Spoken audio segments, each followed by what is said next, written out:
and then we can just do 10 presses. At the top, hold for a second right now with me. Press that extra inch higher.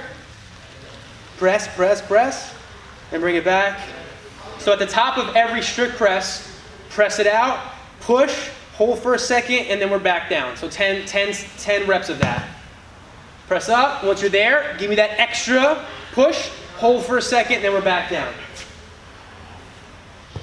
And you do 10 of those. So you're really giving me that extra push at the top, elbows extra straight, and holding for that second. There's a pause there, so I should see a pause. The main thing that I want to go over before I talk about the WOD in terms of the push press is making sure we all understand what an acceptable movement pattern should look like. I cannot accept anything other than this. Are we ready? So if you're giving me something that's other than this, then you're just going to keep dropping down in weight, which is fine. It's no big deal. Why not do it right? That makes more sense to me. Push presses should help the weight feel light, only if you're doing it correctly.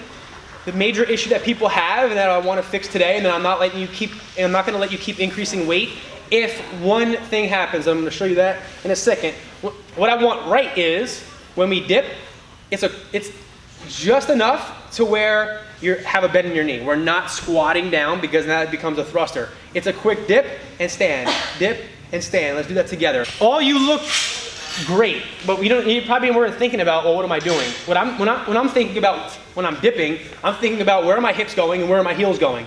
My hips are going back, my heels are going down. Right? My knees are going out. This is what's happening. Right? When the weight gets heavy, people start doing this. This is what I don't want. This is what I can't allow. This generates no power. You get nothing from this except for maybe injury, and it really doesn't look good also. So when we dip, here, heels down, knees out, hips back. I don't want hips to come forward, right? And even if I keep my heels down, my heels are still down, but my hips look like crap. I can't do anything from this position. Here. So let's do it again. Pay attention to what your heels are doing. Pay attention to where your hips are going. Everyone makes the barbell look immaculate. But when the clock starts, something disconnects in the brain.